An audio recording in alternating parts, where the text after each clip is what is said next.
say I won this state in a landslide. We won it by so much.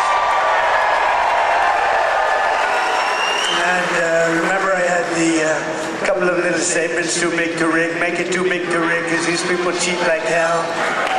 They cheat like hell, but we won it by a lot. And maybe we should run again. Should we run one more time?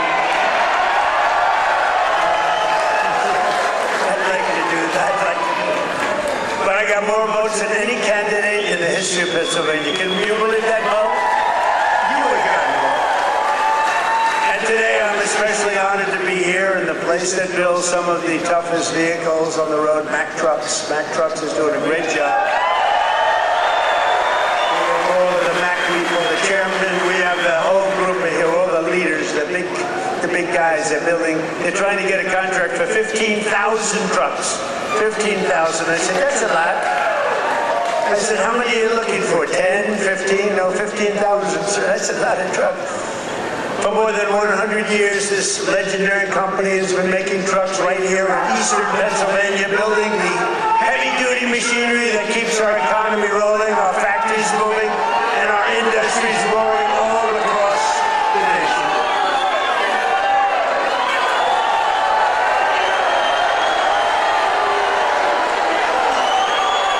And you are the men and women who put your pride and spirit into those beautiful words, stamped on every Mack truck that said, made in the USA. It's made in the USA. And I want to especially thank the president of Mack Trucks, Stephen Roy, who I just met, who's a great guy, a great patriot, very Republican too, which I like. He's a very strong Republican. Stephen, where are you, Stephen? Stephen. We got to get a certain very talented congressman reelected. You know that. We got to get him. Where are you? Where are you, Mr. Congressman? We got to get you back in. Thank you, and thank you, Stephen. But a very special thanks to every single worker at this fantastic factory. The job you're doing here is incredible.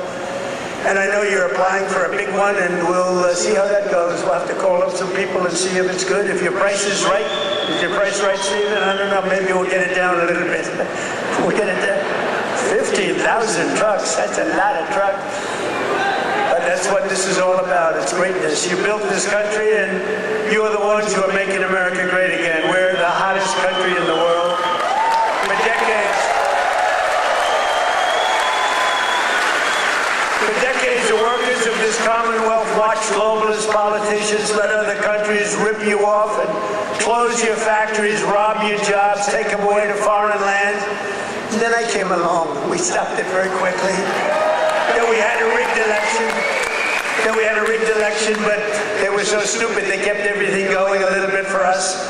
And what we've done in the last year and a half, nobody's ever seen anything like it. They put America first, they put China first, they put illegal aliens first and everybody else first, but we put you first by a lot. But at long last, you finally have a president who is putting workers first, putting Pennsylvania first, and putting America first. We're doing that, and we're doing that like nobody's ever seen before. And starting on my first day back in office, and this goes all the way back to 2016 too, but right from a year and a half ago, nobody's ever seen anything like this. We're the hottest country anywhere in the world by a lot. But I stood up to the trade cheaters and abusers and violators of the world like no president has ever stood up before. And now I'm standing up again because Iran cannot have a nuclear weapon, if that's okay. And we're doing quite well. I placed 50% tariffs on foreign copper, aluminum, and steel so they couldn't come in and steal your jobs. And sometimes even more than 100% tariffs. They weren't going to come in from foreign lands and steal your jobs. If they wanted to come in, they pay 100%, they pay 200%, they pay I don't care what it is. They're not going to steal your jobs, okay? And they stop.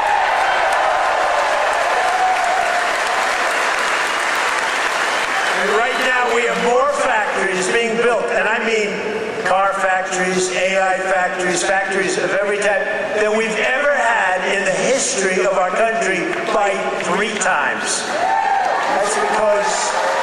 That's because they didn't want to pay the tariff. How don't you pay a tariff? You build your factory here and you hire American workers. It's quite simple, actually. But as you know, I placed a 25% tariff on foreign automobiles, and very importantly, I posed a 25% tariff on medium and heavy-duty trucks so that Mack Truck could do very well with this factory in Pennsylvania. But all American roads will be filled with American trucks very shortly. Very few people are able to compete with us anymore. They used to rip us off. It was like we were a bunch of babies. American labor worked with us, too. I just met the head of your unions, and they've been terrific. They work with us, and they're fair. They treated us good. Maybe we can negotiate a little bit tougher. Where the hell are the union guys? Those guys are great. They're great. There they are. I want to just say hello. We gotta make sure you vote for our congressman here. I'm not doing this for my help. Music.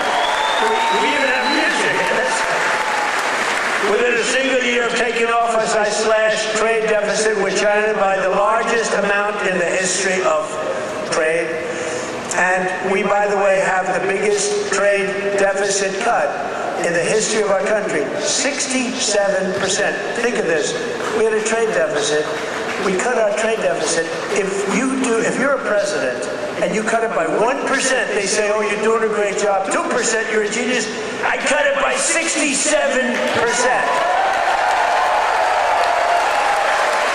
That's why you have all of these factories being built. They'll soon be opening. They're already opening, but when those factories are opening, I don't know what you're going to do. You're going to negotiate very good salaries, that I can tell you, because they need you. In many ways, they need you more than you need them. American exports to the rest of the world are up by $150 billion. You hear that, Bo? It's not bad. You're going to wrestle a long way to make that. Bo is going to have to win a lot of tournaments to have to make that money. Think of it, $150 billion up. We never had that. We always have losses. We take in much more than we send out. Now we're up $150 billion, and that's nothing, because when all these factories are opening up, Mr. Senator, not that great one, what a great senator you have. Did you fight hard? David, did you fight hard? He was with me at, I think, every stop. I said, where the hell is David? He's right there, sir. And he's working hard, and he's a great guy, and he's working very hard for you. But a short time ago, we were a dead country. We were laughed at all over the world. We were a dead country. People were laughing. They were saying, what the hell happened to that country? The king of Saudi Arabia said it 2 years ago. I was over there. He said, you know, sir, 2 years ago you were a dead country, and now you're the hottest country anywhere in the world. It's true. And we're hotter now than we were then.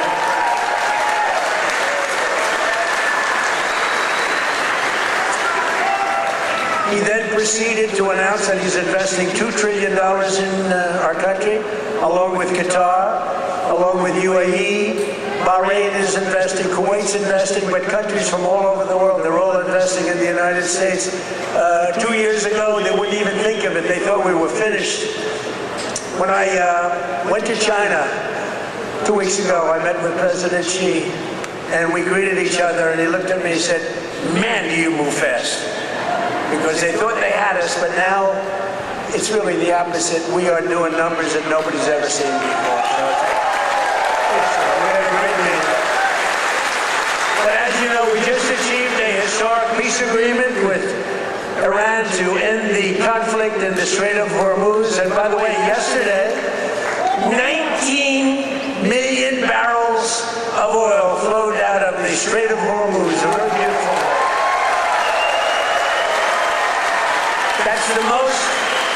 That's the most oil in the history of the Strait. No, it's never been any, you've never seen anything like that. It's called an oil gusher. And most importantly, we are ensuring one thing very importantly, because this is why I did it. I did it for this reason, 99% for this. Iran will never have a nuclear weapon. And they've agreed to that. But remember, this was wasn't easy. We had 47 years worth of presidents and other people, other countries too. We're not the only one that never did anything. They were the bully of the Middle East. And now we're leaving Iran with no Navy, no Air Force, no anti-aircraft, no missile capability, no nuclear program. We're leaving them without any nuclear capacity, and they've agreed to that. And we're getting along quite well, although if you read the fake news, you never know. Think of it. The fake news, they have no army, they have no navy, they have no air force, they have no anti-aircraft. We can fly over Tehran just at will. Nobody going to do anything to us. And then I read the fake news that they're doing quite well. They're not doing quite well. These people right there, look at all of them. Whoa! Whoa! Whoa! That's a lot of press. That's almost as much press as Bo had at the White House last week when he knocked out his opponent in the first round. I think you had more. Bo had more press. But the Iran economy has been crushed and their defense industrial base has been damaged so severely that it'll take them many years to rebuild, many, many years. And now we're trying to work out a deal that's fair. And we also want to work out a deal. You know, the stock market hit a new high today again. And oil, for the first time in months, hit, think of it, $70 a barrel. So we got at 70. That equates to a very low price that oil is going to come charging down. And with oil comes everything else. Because I inherited from these Democrats. You know, they're Democrats. I changed the E for U. It's very simple, Democrats. I don't know why I didn't think of that 9 years ago. I just thought of it about a month ago. They're Democrats because their policies are so dumb. Men and women's sports. You know, Bo was with one of the great champions, Tony. Tony, could you have taken most women in the heavyweight championship? He was the heavyweight champion of the world. You think you would have had trouble with a woman of approximately your size? It'd be hard to find a woman of your size, but if we did, I think you would have been okay. What do you think, Bo? Could you have handled it? I think so. What about you, Bo? Could you handle a woman of approximately, or what, 182 or something? Think there's a 182-pounder that could give you a little tussle? I don't think so. I don't think so. He's such a nice guy. Say, no, not really. I don't think so. When she looked at those ears of Bo, when she looked at those ears, she'll say, I'll take a pass. She'll say, I'm not going to fight that guy. The average price of gasoline nationwide is down 60 cents a gallon just from a short while ago. And remember this. We had to make this detour. We had to go to Iran. You can't let them blow up the Middle East and then us, if that's possible. We would have gotten them before, but they would have blown up Israel. They would have blown up the entire Middle East. You can't let that. You want to see a bad economy? That's a bad economy. So remember that our oil in the middle of this conflict was less than it was for Sleepy Joe Biden. And we're putting out a fire. Biden, Clinton, Bush, all of them. Barack Hussein Obama. Have you heard of him? Have you heard of Barack Hussein Obama? None of them did anything. Obama gave them $1.7 billion in green cash. Remember, on a 747, they flew over piles of cash. $1.7 billion. Gave them hundreds of billions of dollars and thought they could bribe them into peace. No, the only thing they understand is what these guys in the front row understand is the hammer. Because if you look at what we did to their nuclear capacity with those beautiful B-2 bombers, that was truly a hammer. In fact, we named it a hammer, Operation Hammer. But our economy is ready to soar to levels the world has not seen before. I believe that, David. I think it's going to levels that nobody's ever seen before. All these factories are being built and they're going to be occupied. They're hiring people now. It's going to be something very beautiful. I don't know who's going to follow me, but remember that I was the one that did it, okay? Somebody's going to walk into office and they're going to have the most successful country in history, and they're going to be bragging what a great job they did. And we did it. In 4 long years of the crooked Joe Biden administration, they got less than $1 trillion of new investments. So think of it, Crooked Joe. What do you like better, Sleepy Joe or Crooked Joe? Ready? Sleepy Joe. Crooked Joe. I'm surprised. I like like Sleepy Joe better, but they're both good. I use them both.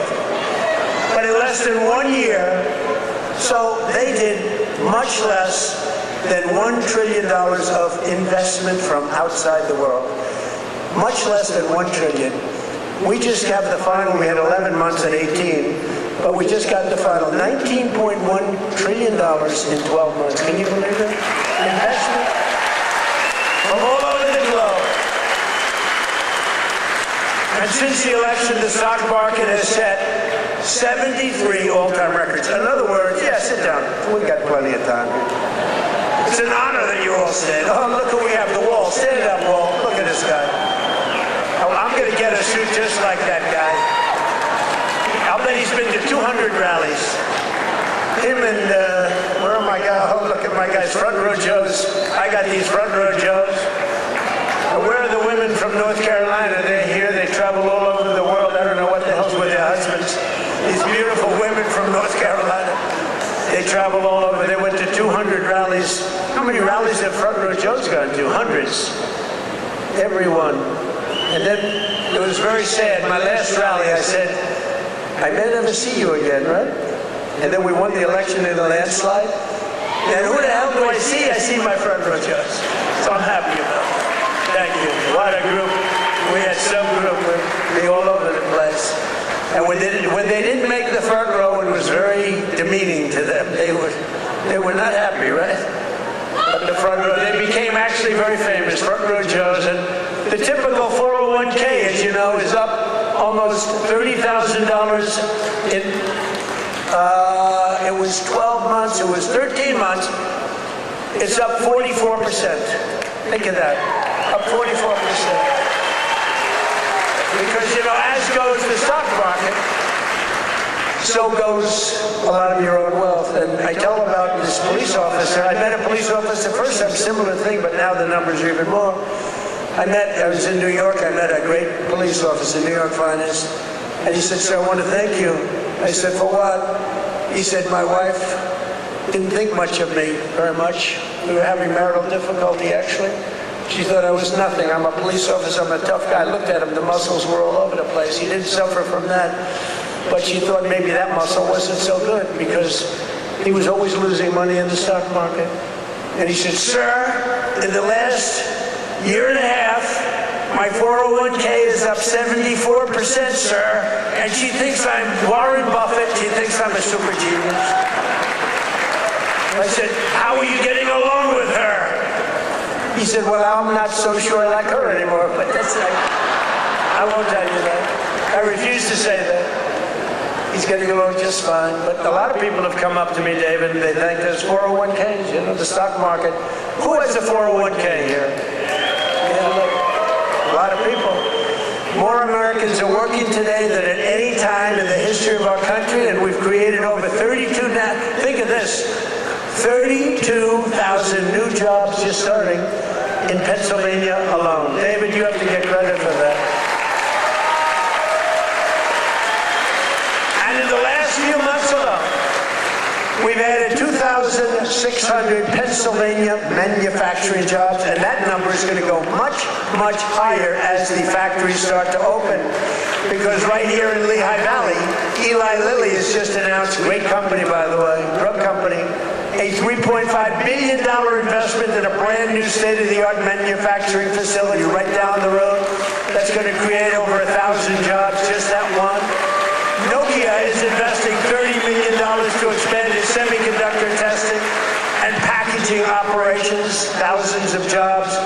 And B. Braun has announced a $20 million expansion of its medical device manufacturing operation in Allentown. I love Allentown. I love any place that votes for me, which is the entire state of Pennsylvania, the entire Commonwealth. Never make the mistake of using the word state. Well, I'm not sure that people care, but the Commonwealth of Pennsylvania voted for us at levels that nobody's ever seen before, David, and you too. And we're proud of you because you had guts. This man had guts. He lost one time to a tough candidate, then he did it again to a tougher candidate, and I tell him if he didn't win, his wife, who's a beautiful woman, would have left him. I'm telling you. Dina, she would have left him. So he had great courage doing it a second time. He was a very successful guy. He ran, stand up there. She would have left. I was so worried because he's a friend of mine, and that was a tough race. You know, he was running against a guy 24 years, and his father was in for like 30 years. That's a long time, and he had to beat him knowing the pressure. That's called pressure. Knowing his wife was gone if he didn't make it. She was gone 100%.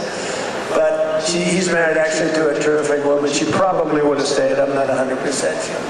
And last year I saved a great American company, U.S. Steel, and we're keeping its headquarters in Pennsylvania where it belongs. And $17 billion has been invested by a great company in saving U.S. Steel. They were gone. I think they were closed up and they were ready to go. And now they're building factories like nobody's ever seen. They're expanding the operations and building a couple of brand new steel plants.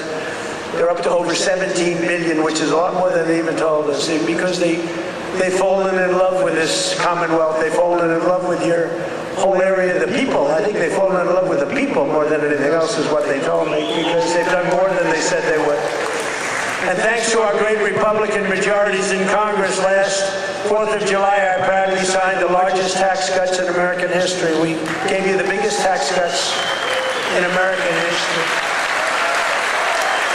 Not bad. Not bad. We delivered no tax on tips, no tax on overtime, and no tax on Social Security for our great Pennsylvania seniors. No tax. And our tax cuts are projected to boost take-home pay for Pennsylvanians by an average of more than $10,000 a year per household. That alone should win us the midterms. We got to win the music. We got to win the midterms. Music's another great guy. Stand up, music. Been with me for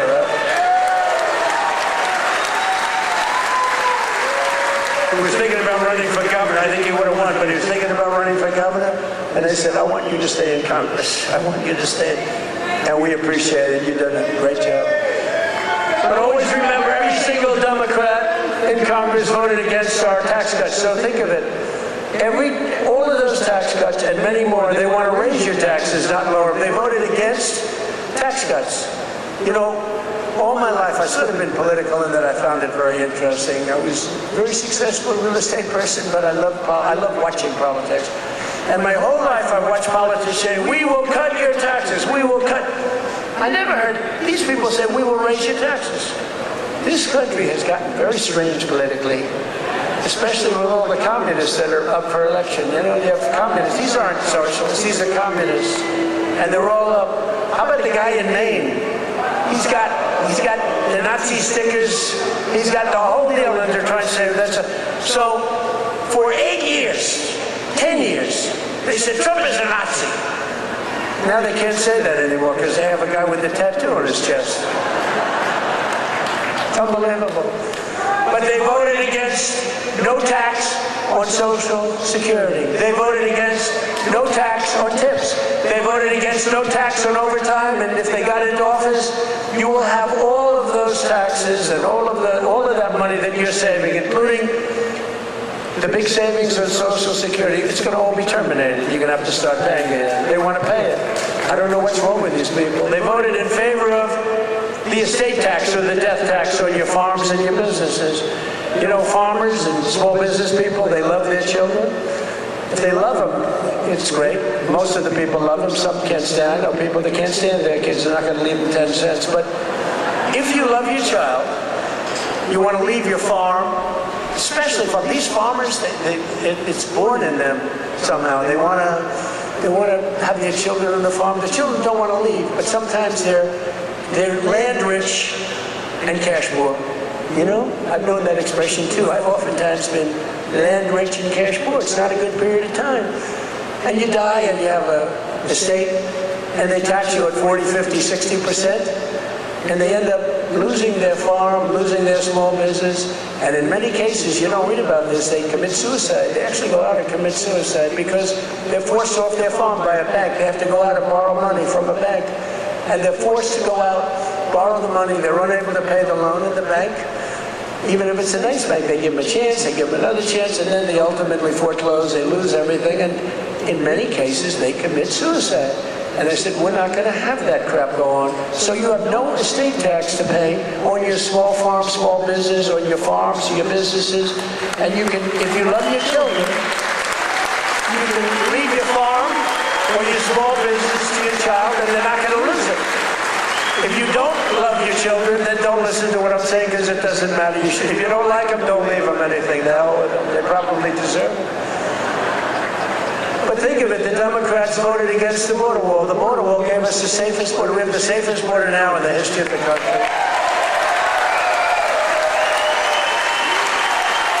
They voted against voter ID. You know why they voted against voter ID? Because they want to cheat. There's only one reason, Mr. Wall, right? Correct. Where do I get that suit? One day, I don't know if it's very presidential. I'm going to walk up in a suit with the design of the wall on it. I don't know. What do you think? I already have a very elegant wife, and she says, darling, please, don't dance. It's not presidential. I said, but the people love it when I dance. And she said, please, the men and women's sports, please don't do the weightlifting thing. And don't do the swimming thing. You know, the weightlifter where he goes up. And the record stood for years and years. And this young lady, she's trying out for the Olympics, and she's going to do it. And the record stood for 19 years, and they put an eighth of an ounce on one side, an eighth of an ounce on the other. They have to understand, Melania, who's now a movie star, she got the #1. Can you believe she hit big with the ball? That's not good. There can only be one star in a family, please remember that. But they put a little eighth, like a feather on one side, a little bit, just to break the record. The parents are sitting right there where Big Bo is. He's a nasty guy, that punch he threw. Got to be very nice to Bo. Got to be very nice. Got to make sure he's never angry at me. But she said her parents are right there in the front, and they're so proud. The father's not so proud because he knows she's not going to do it. Because she's a woman. That's a lot of weight. The mother, though, is screaming, darling, I love you. Do it. And she gets over the weights, and she stays there. And then she gets him, and she gets him. And the mother's screaming, darling, I love you, darling. And the father's looking, saying she has no chance. And she's like this, you see it? Drops him. And she's like devastated for the rest of her life. And then a guy comes along who transitioned. That's the term. I've gotten very good at that term. I used to take a lot of heat for my definition of the movement over. But he transitioned. He was a poor, very poor, bottom of the line, male weightlifter. But now he's a female weightlifter. And he looked at the amount. I think it was like 210 pounds or something like that. Well, that's a lot for a woman, but not that much for a man. You could do it with one hand. And he goes, looks down at the weight.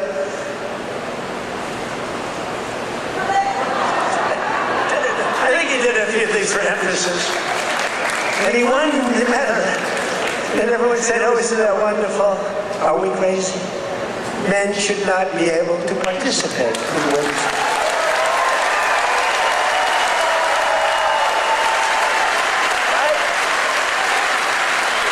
That's a 99%. You ever hear the fake news? They said, that's an 80-20 issue. No, it's not. It's 99-1.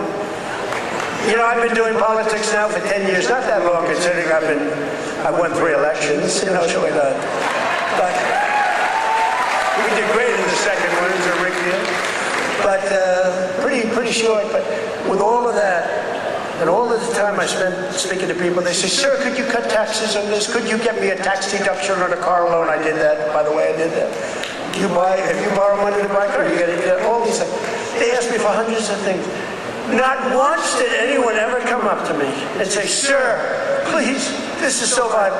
you have to be able to have men playing women's sports. Please, sir, could you pull that up?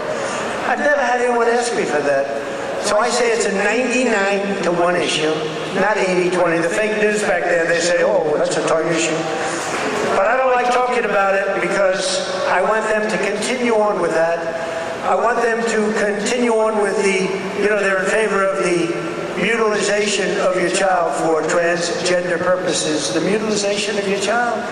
And I would say politically it's a very good thing to run against a person that's in favor of that kind of stuff. So we let them, we don't bring it up during off political seasons, but we have a political season coming up, and they'll be doing all of that nonsense, and they're going to lose a lot of elections. And now if you look at New York, we have all communists running.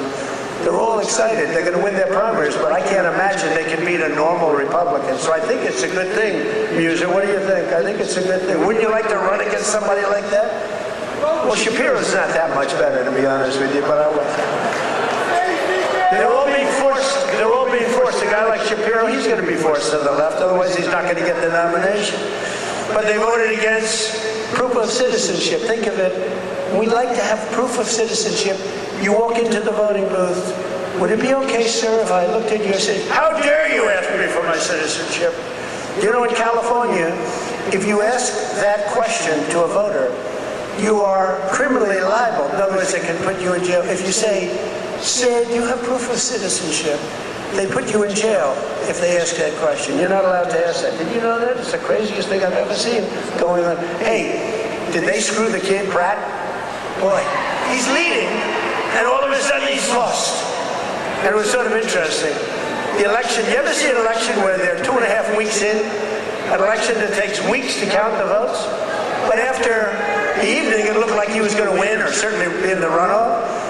And then I started hearing rumors as the days went by, days and days went by, that Pratt is fading. He's fading. I said, they rigged the election.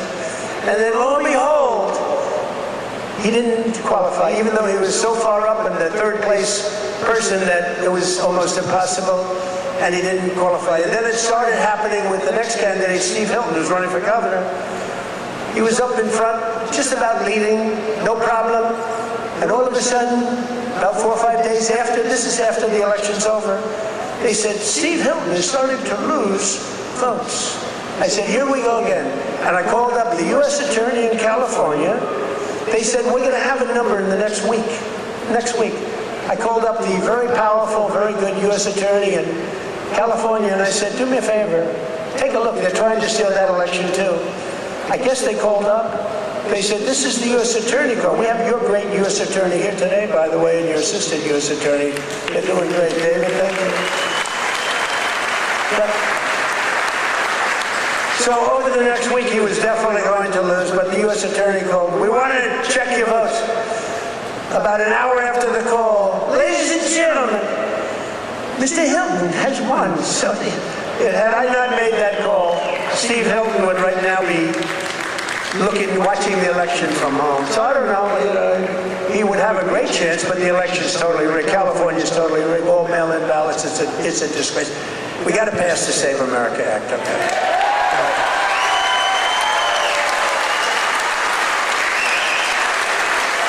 You got to pass Save America, you, me, and these guys. What love. A friend of mine is a very big real estate developer, but he's got a problem with speaking in front of crowds. He chokes, he chokes like a dog. He said, how do you do it? I say, it's easy, because there's so much love in the room. There's so much unbelievable love. It's easy. He's got this tremendous fear of speaking. He said, the guy's a major player. Most of you have heard of him. And he's a killer. He destroys people for a living, financially, not physically. Physically, he can barely walk. He's a basket case. But he's up here. He's very smart. And he destroys people. Very rich. But he can't get up in front of a crowd and talk. I said, what's wrong with you? He said, I don't know. I have a fear of crowds. You believe it? All sorts of people. A lot of people want to do what I did. A lot of people, well, David did it. David was very successful, but he's a great speaker. But a lot of people, they say, well, Trump became president from being a very successful businessman. He became president. I want to do it too. And that's when they find out that they might have the flaw of speaking, or even worse, is a terrible past. The past will come out to haunt you. It's not an easy thing to do, but I love it. I say it's real easy to do when you have people that love you. I guarantee, who here voted for Trump?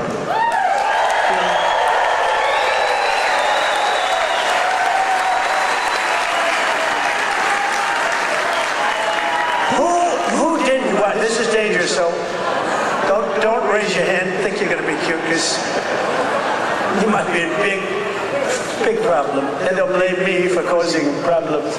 Who did not vote for Trump? Young man, he wants to be. He's a young man. He thinks he's being cute. As he gets pounded on. No, he just said, no, I did. I was the first. He said I'm the first elect. But the Democrats voted in favor of Iran having a nuclear weapon, and they voted against military spending. But I overrode that. Let me tell you, if the Democrats get in, your 15,000 trucks that Mr. Roy is looking to get are dead. They're not going to have 15,000. They're not going to have 15 trucks. They'll be back to the number I originally guessed, right? How many are you making? 15? 15,000 trucks will be down to nothing, zero. And they'll make you put electric on it, electric, so that when you're in the middle of a jungle someplace and you need a charge, where's my charging booth? As opposed to carrying a nice tank of diesel on your back, throwing it in and taking off, right? Where's my charging booth, they'll be saying. They created we created the strongest military in history, and you see that with Venezuela, one-day operation, right? Good army. And now we're making a lot of money with Venezuela, and Venezuela's doing great also. It's a happy country now. But it took us exactly 48 minutes to win that war. We're the greatest military in the world, 48 minutes.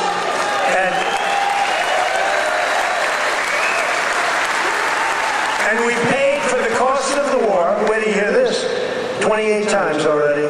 More, but 28 times. So the cost of the war, we've already, because we brought millions of barrels of oil out, and we're getting along great. The people running it, they're our people, they're great people, and the people are happy in the country. They have smiles, they were miserable, they were starving, but they have a lot of oil under that ground. You know how you find oil in Venezuela? Just look at the ground.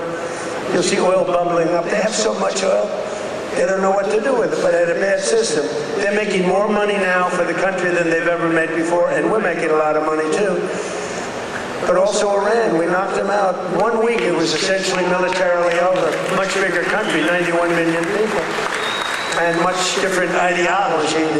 The ideology of the Muslims is slightly different than the ideology of the Catholics. We have the Catholics and the Muslims, slightly different.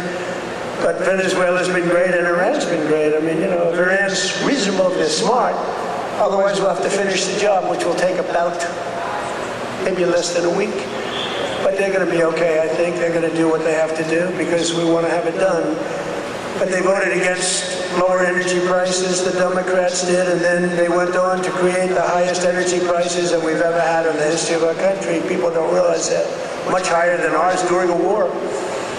They had the highest inflation in history. The highest inflation in history, they say 48 years, but that's sort of history as far as I'm concerned. And they were absolutely terrible on affordability. Remember, I got here, my first day, the fake news is screaming at me, what about affordability? I'm only here 1 day. Remember, eggs were up about 5 times higher than they ever were? And we have prices are coming down right now at levels that you've never seen. And now with oil crashing, you're going to see something really amazing. And to top everything else, they let 25 million people into our country, many of them criminals and thugs and people from mental institutions and drug dealers. They even let 11,888 murderers into our country. Murders, 11,888, more than 50% of which have killed more than one person. And I've gotten the worst of them out, and we've gotten them out, Tom Homan and our whole group of people.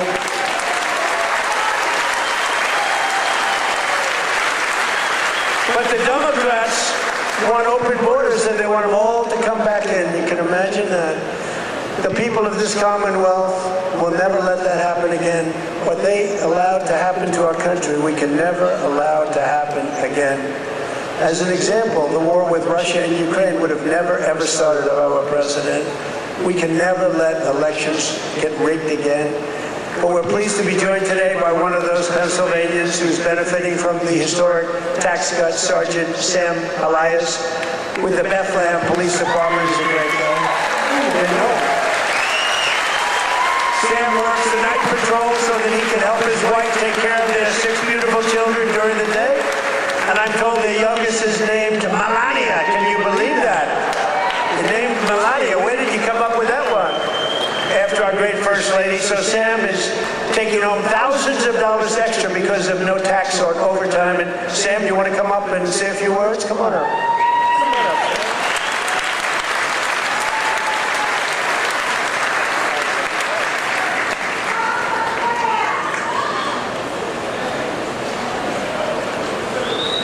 Thank you. Good afternoon, everyone.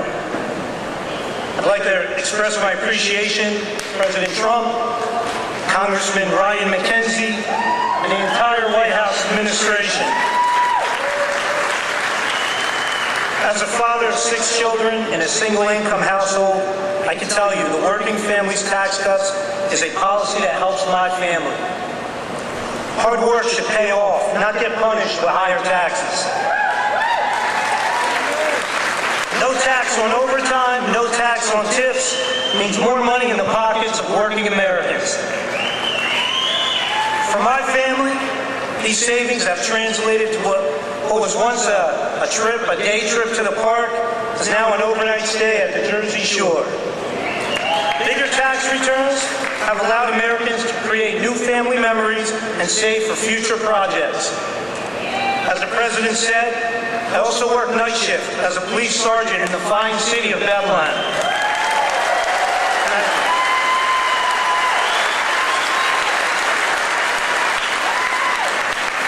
A shortage in police recruitment has left our department depleted of officers. Our officers get called out for overtime to cover these shortages. Some pay periods, officers are working over 40 hours of overtime. That's why I'm grateful for no tax on overtime. Thank you, Mr. President.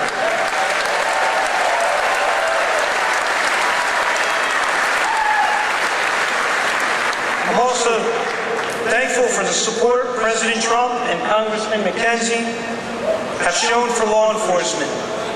You understand that communities thrive when we invest in public safety.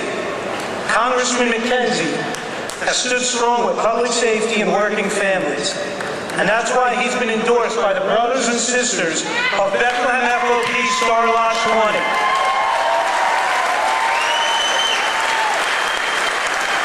Congressman McKenzie has been on the front lines in supporting public safety.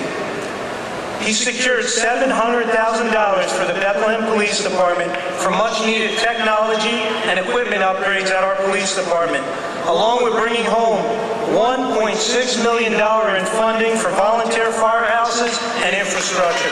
Thank you, Congressman.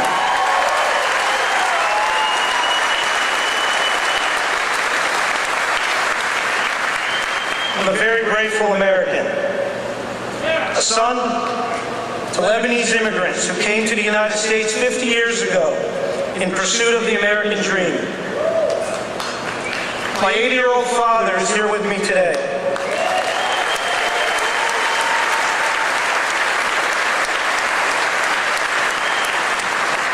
He would often tell me, work hard and it'll pay off. Well, 50 years later, thanks to President Trump and Congressman McKenzie, my father's dream has come true. I thank you for that.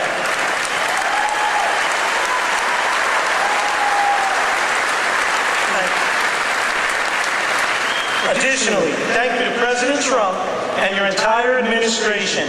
After more than 50 years, the Lebanese people finally have an American ally who advocates for a sovereign and independent Lebanon governed by the Lebanese people. Thank you for that.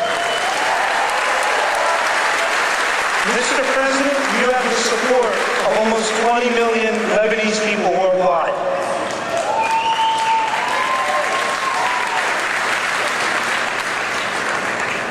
Leadership is more than a title, it's action. I'm grateful for the actions coming from President Trump and Congressman Ryan McKenzie. Your actions have prioritized the American dream. Less taxes, safer communities, and America First policies. I thank you, President Trump. Happy belated birthday, and happy birthday to the United States of America. Thank you, and God bless.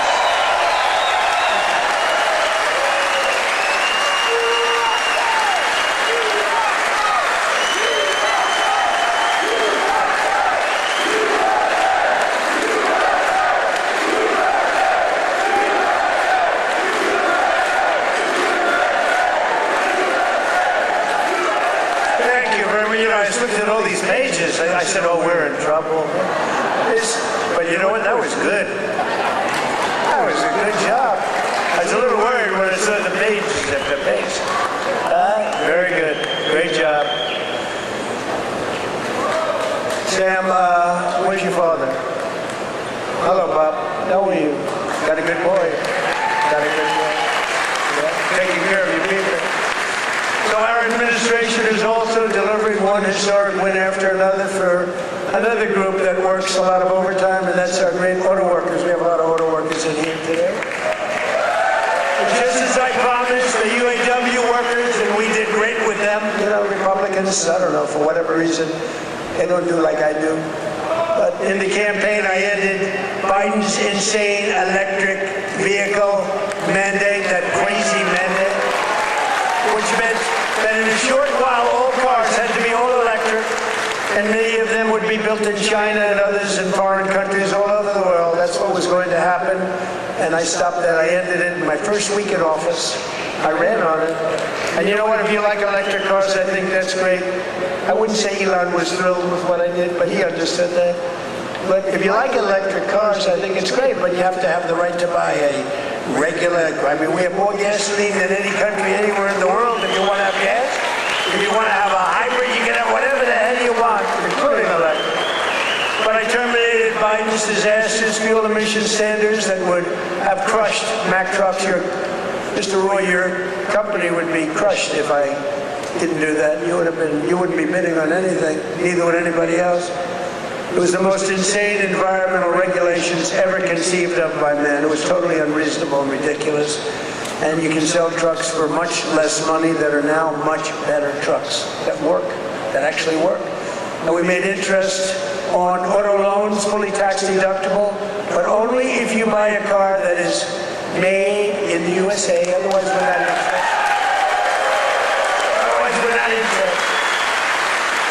And I saved the auto manufacturing business in America. We have more auto plants being built today than we've had in 60 years, and I think maybe ever. And bigger and better. They had one, a big one in a certain state that I love also. I love a lot of places. And they took out this old plant, but it was big. And I said, did you redo it yet? They said, we're not redoing it. We're ripping down and building a brand new one, a beauty. You know the one I'm talking about, Dave. But we're pleased to be joined today by Pat McHugh, a Marine Corps veteran, a great guy, who spent 28 years with Mack Trucks, and he leads the cab assembly and serves as new product line launch leader. It's a big deal. And Pat's grandfather worked here, his dad worked here, and now his son is working here and doing well. And they know how important it is to keep manufacturing jobs in Pennsylvania. Pat, say a few words.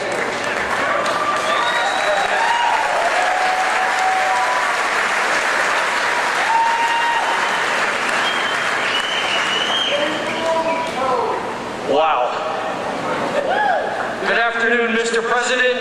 It is a profound honor and privilege to have you here with us today to help celebrate the upcoming 250th birthday of our America.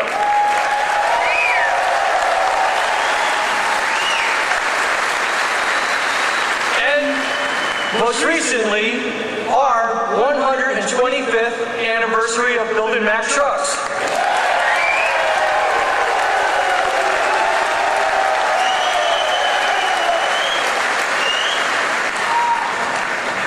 My name is Patrick McHugh Jr., and I am a proud Marine Corps veteran.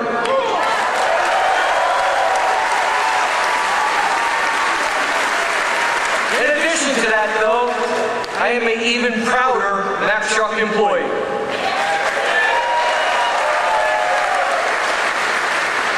Standing here with me today is my father and my son, both Mack Truck workers. Together,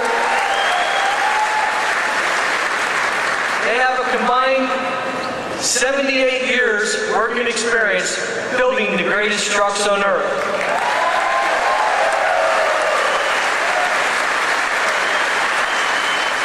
You can say Mack Trucks runs in our blood. At Mack Trucks, we work hard to build the trucks that help build America. And we are proud that those trucks are built in the United States of America.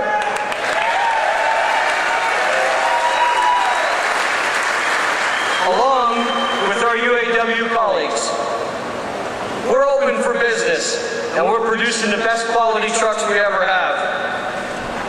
On behalf of our entire team, we warmly welcome you to our plant, Mr. President, home of the finest trucks in America, built by the most skilled and dedicated workforce in the trucking industry.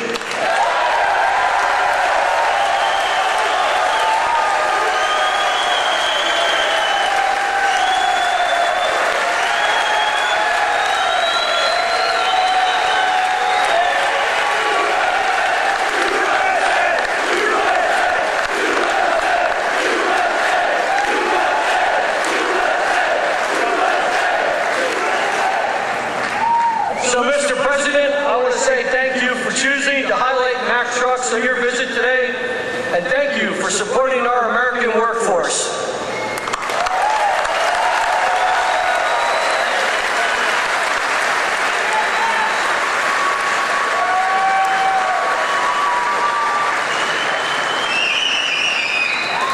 Thank you, Pat. That's a good family. That's a great family. They're proud of your company. I want to also thank two people, very special people, because I know them and I know what they do, and it's not easy, but they've done a great job. David Durgan and Timothy Herzog of the UAW committee. Where are you guys? Thank you.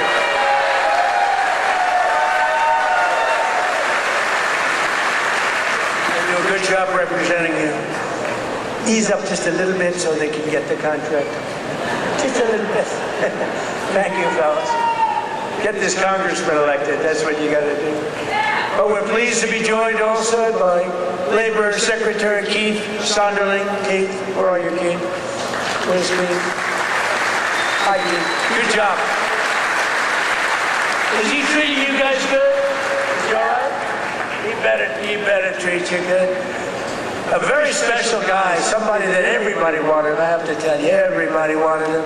He's some person who was actually an astronaut. He went out, he made a lot of money because he's smart, and he's now the NASA administrator. You saw that rocket 2 months ago up and go around the moon in record levels, the furthest any ship has ever flown, and come back, and he's working very heavily on the moon, but what he's done with NASA is amazing. And he's a very special person and a brilliant one, Jared Isaacman. Jared, thank you.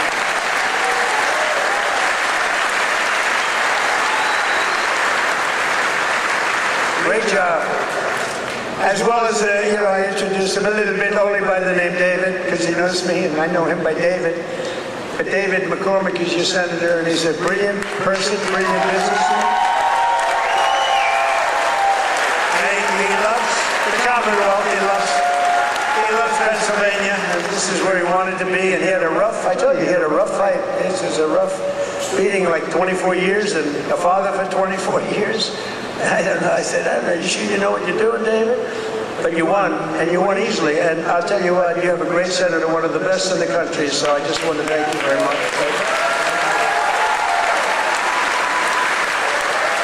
And 4 warriors for Pennsylvania in Congress. These are warriors. Lloyd Smucker is here. Lloyd, thank you. Thank you. John Joyce is here. John, thank you. Dan Muser is here. Thank you. And these guys are all in good shape, but we got to get Ryan McKenzie elected. We got to get Ryan. I'm not here for them, I'm here for him. We got to get Ryan elected. Run up here, Ryan, fast. Nobody wants to hear you. Come on, just run. Nobody wants to hear you, Ryan. Do what David did. He'd go up for 1 minute. Thank you very much, everybody. It's nice to be here sitting. And everybody thought he was the greatest speaker. Okay.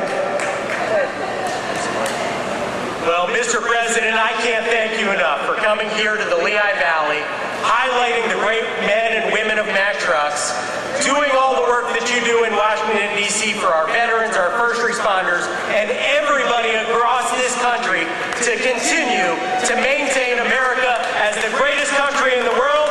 You are the president that is fighting for all Americans. Thank you for being here.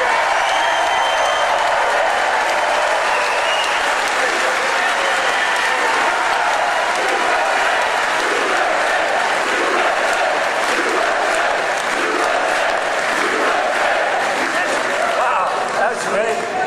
He learned something from you, David. That's great. We also have one of the greatest writers anywhere in the country who knows more about the Commonwealth, Pennsylvania, I think, than anybody. She's a terrific person. Right from the beginning, she said Trump is going to win, therefore I like her. She said Trump is going to win in 2015. In fact, she wrote an article in 2014. She said this guy Trump should run. I hadn't thought too much about it. I was having a lot of fun putting up buildings.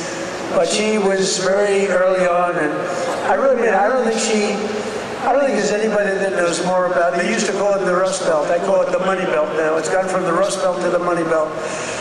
Either one is okay, but there's nobody that knows more about it than Selena Zito. She's fantastic. Where are you, Selena? Where are you, Selena, with your beautiful daughter?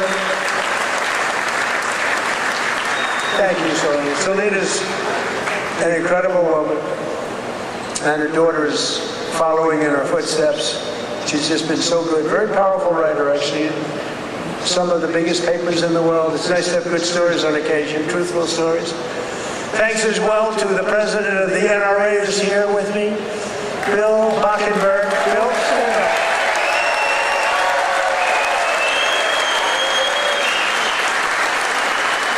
And they always give me their endorsement because I saved the Second Amendment, and you think it's easy. On occasion, it was not easy, right, Bill? But we did it. We did it with your help. And we're doing a couple of other things, working with you and your people. But I think you've done a fantastic job. The NRA, everybody, they really have been. They've been with me right from the beginning. And Bill asked me would I support the national right to carry legislation. How do you feel about national right to carry?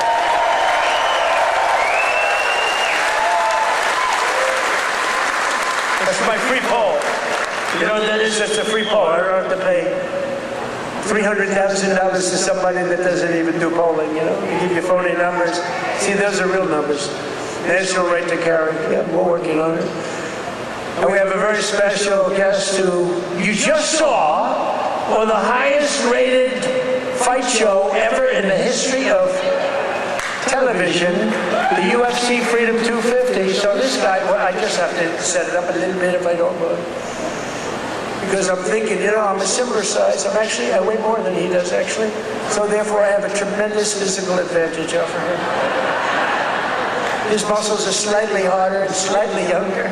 He's a lot younger. But I think I can do it because I'm a great athlete. He knows I'm a very good golfer. And I'm much better off on the golf course against him than I am with the wrestling, man. But he went virtually undefeated. I mean, he went 4 years. He was the top wrestler. His friend, Tony, who's another champion, I'll introduce you to, Tony. But these two guys were on the Penn State team, and Bo Nickel, but, I mean, you couldn't defeat the guy. And then, he had every battle. I guess he was a 3 or 4 time All-American.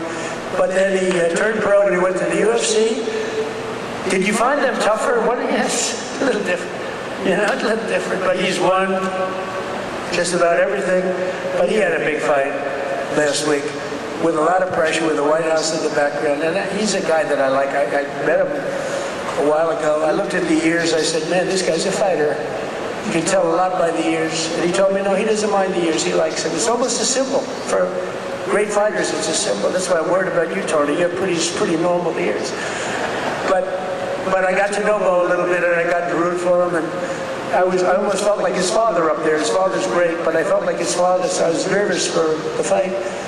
And he was fighting somebody that Dana White, the great Dana White, is a phenomenal guy. He said, Bo's got a tough one tonight. I said, why? Why do you do that to him? Because if you lose it this night, it was the biggest audience they've ever had, by far. The whole world watched it.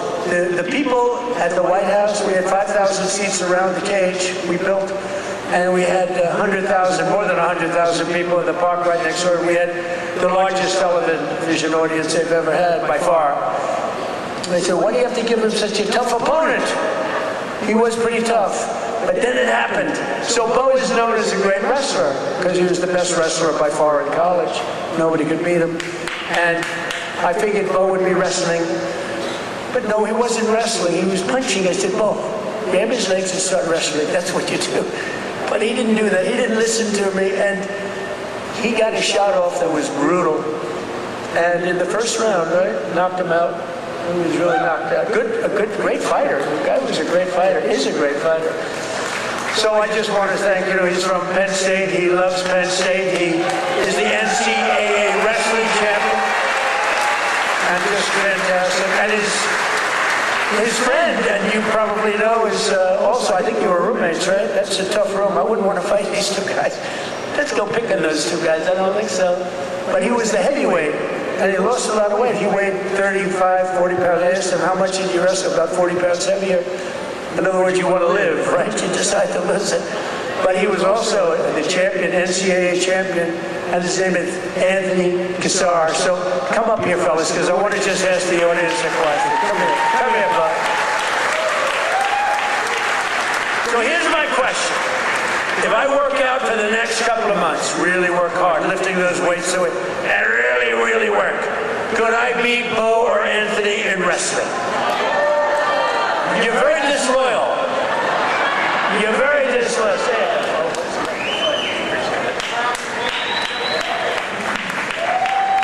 Wow, what an honor to be here.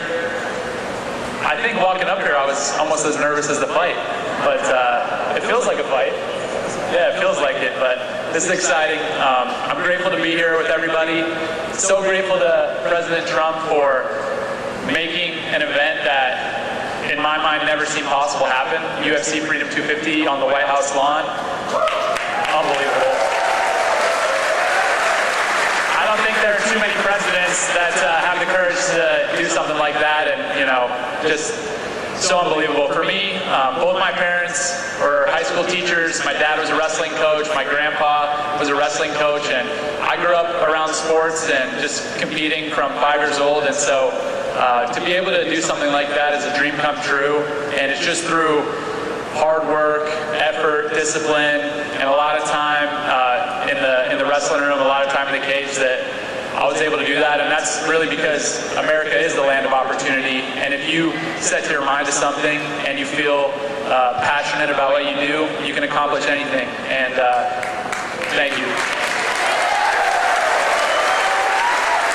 I don't want to take too much time, but I want to tell a quick story about the first time I met President Trump. It was in 2019 at the White House, and our team and I won the Nationals, the NCAAs, and at Penn State we are. And we were given the opportunity to meet President Trump, and it was really special because he took a lot of extra time to talk with us as wrestlers. I think he respected the wrestlers a lot, and I told him that when I'm done wrestling, I was going to fight, and he asked me if I needed a manager. And I thought that he has better things to do than that, but really since then, I feel like we've had a special connection that I'm extremely grateful for, and fast forward 7 years, I'm fighting on the White House lawn, and I turn and look at my corner, and President Trump is right next to him.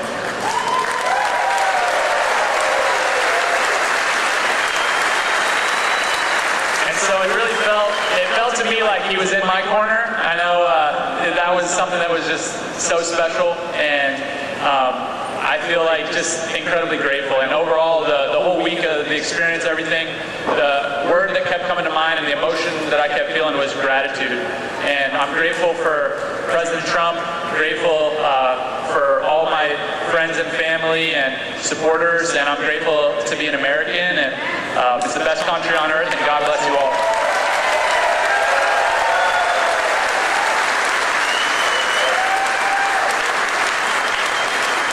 How's everybody doing? This is an awesome crowd. I'll keep this really short. It's just an honor to be here. Bo and I have been roommates since our freshman year at Penn State, and never could imagine this, but it's an honor to support Mr. President, this great nation, and the American workers that build the foundation of the United States of America. So as a small business owner, real estate investor, I just want to thank President Trump for the big, beautiful bill, all he's done for small business owners. And most importantly, I pray that God will continue to bless him and guide him to lead this great nation. And God bless all of us. Thank you.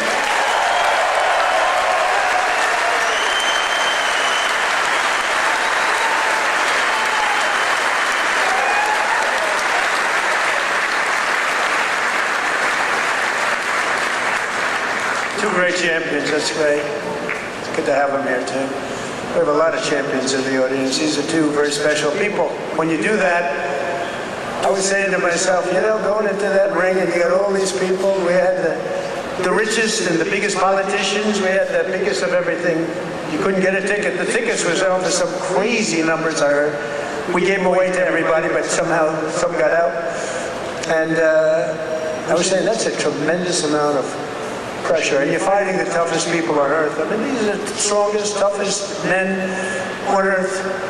No women in the crowd, but which is nice. But these are the toughest men on earth, and it's tremendous pressure. And you know, the muscles, you got the muscles, you guys, you got the big strong muscles, but you got this muscle too, because it takes much more than just the normal muscle to win those matches. I mean, the strategy and the genius that goes in. It is a genius. A lot of people wouldn't understand that, but there's a genius. There's a genius in sports, but there's a great amount of courage and power that you have that a lot of other people don't have. So congratulations, really great job, great job.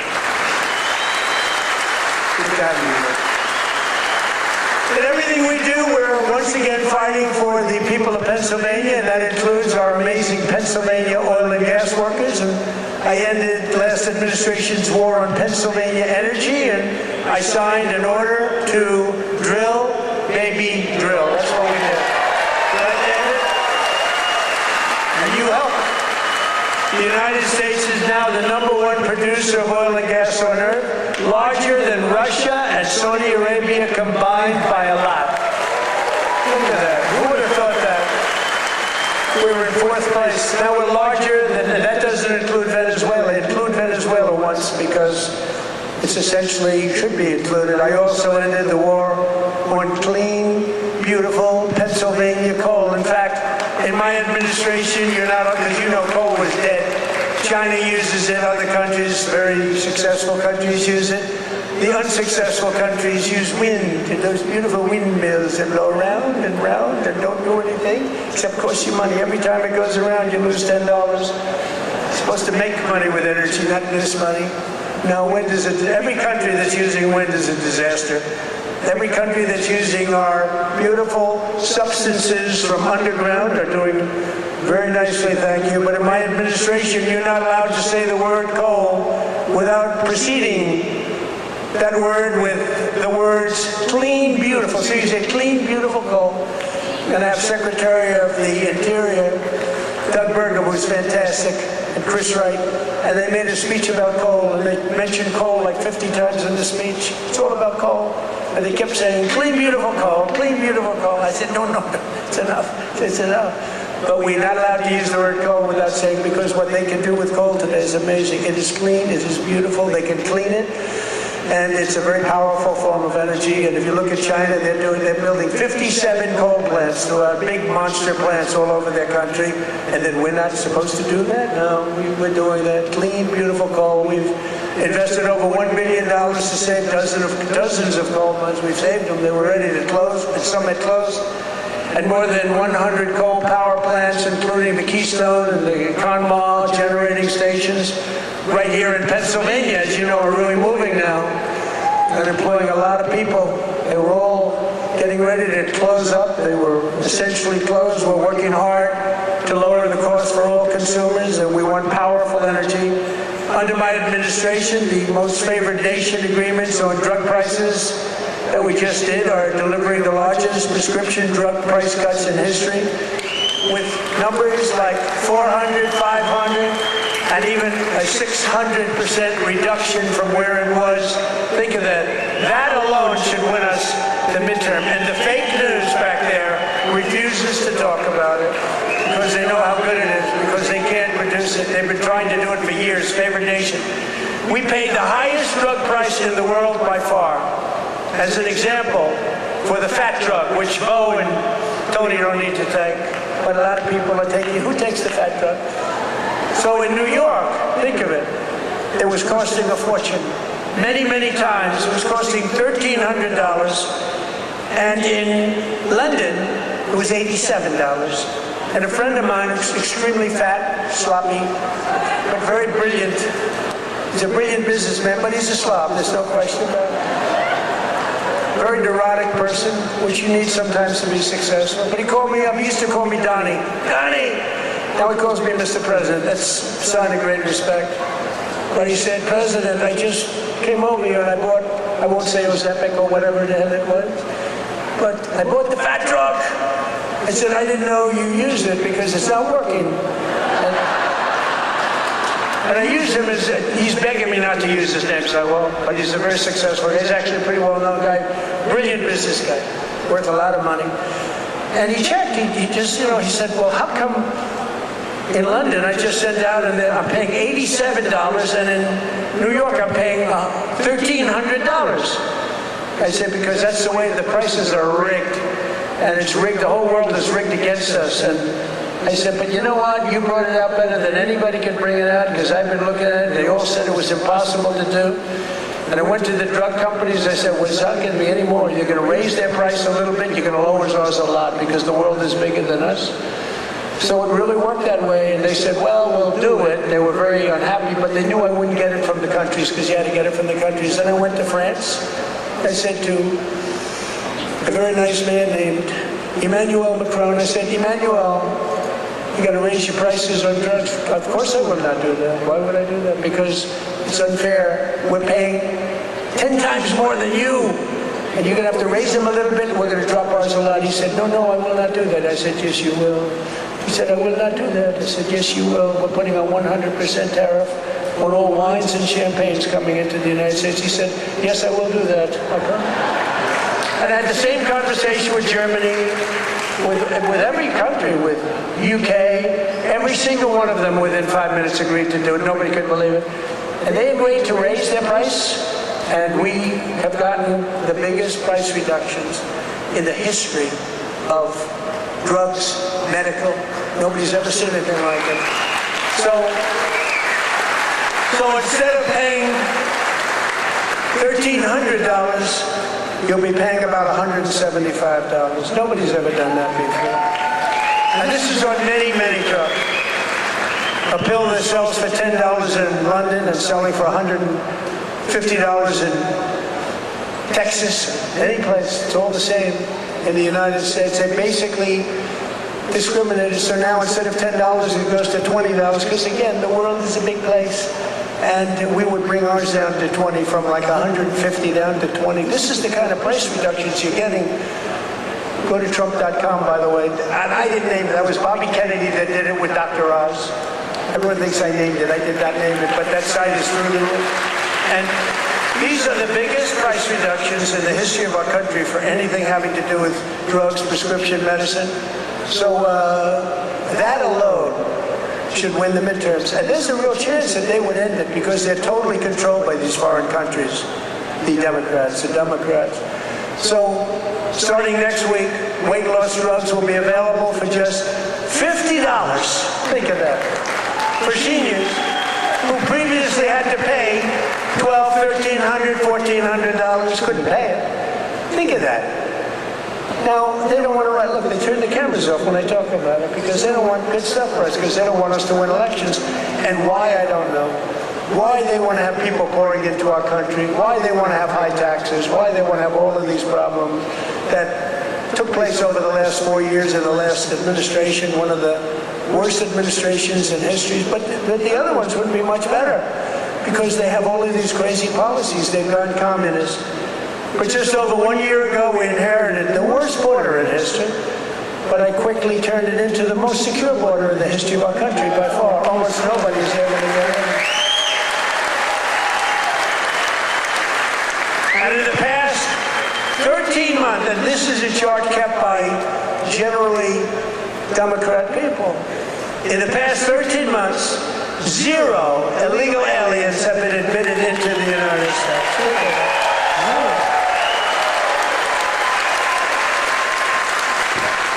And even I find that hard to believe, but it's 0. I mean, they'd love to have it be high, but we can't do that. We have a country, and we're going to run it well. We don't want to have prisons released into our days.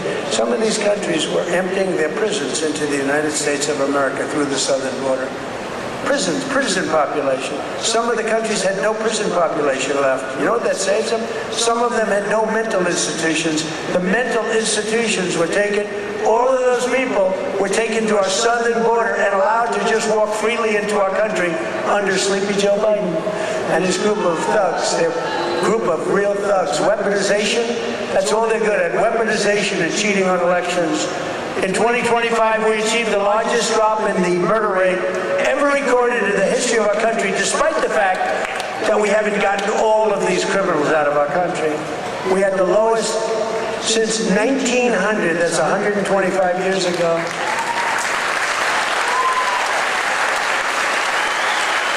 And we cut the flow of fentanyl across our border by 56%. That's a big number. And we cut the flow of illegal drugs coming in by water, coming in by ocean or sea. We cut it by 97%.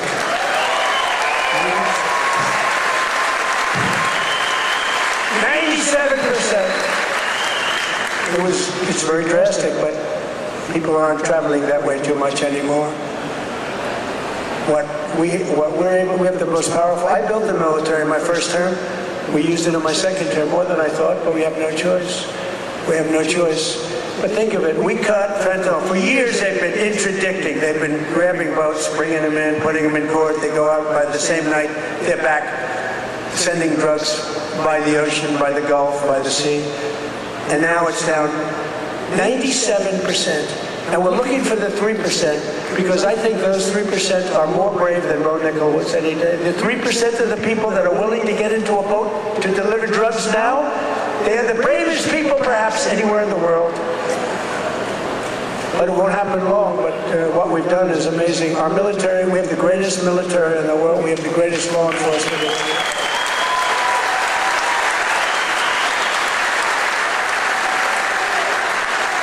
And we have the highest number of recruiting. So a year and a half ago, it was headlines. Nobody wanted to join the military, the Army, Navy, Marine. Nobody wanted to join any of them. Air Force, Space Force, I love Space Force, Coast Guard. Nobody wanted to join any of the military. They had tremendous recruitment problems. And even it carried over to the police. We have great police here. The police and the fire departments. Nobody wanted to do anything with the name America, anything with the uniform. And today, we have the highest recruitment, the most successful recruitment. Every single slot is filled. And that includes, they want to be policemen, and they want to be firemen and women. So we went from the least successful in our history, David, to the most successful in the history in terms of recruitment. It was very embarrassing. A year and a half ago, 2 years ago, and it all happened from November 5th. That's when we won the election. From November 5th on, everybody wants to be a soldier. Everybody wants to be in the Army, the Navy, the Marine. They want to fly the jets in the Air Force. The Coast Guard is hot. Everything's hot.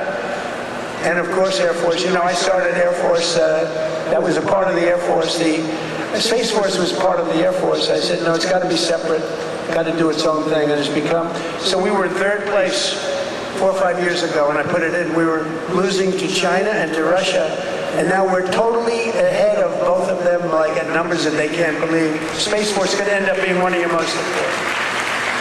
To stop the massive theft of taxpayer dollars, including millions of illegals, we've launched the war on fraud led by our great Vice President, J.D. Vance. Great job. Smart guy. We ended Medicaid for illegal immigrants, and we redirected $50 billion to make the largest investment in rural health in the history of our country, hospitals and everything else in the rural areas. And with the help of our Republican majorities in Congress, we will defend our jobs, our factories, our safety, and we will defend our borders like never before. We will crush violent crime, impose harsh new penalties on dangerous repeat offenders that shouldn't be in our country, crack down on Marxist prosecutors and judges, and we will immediately end the most dangerous thing that's ever been put into our country from the standpoint of law enforcement. Is called no cash bail. You kill someone, you go to the judge, they let you out, then you kill somebody in the afternoon. It's crazy. That was the beginning of crime. We will pass the great health care plan to stop all payments to big insurance companies and give the money directly to the people so they can buy their own health care, which will be much better care at a much lower cost. And we will pass the Save America Act to protect our sacred American.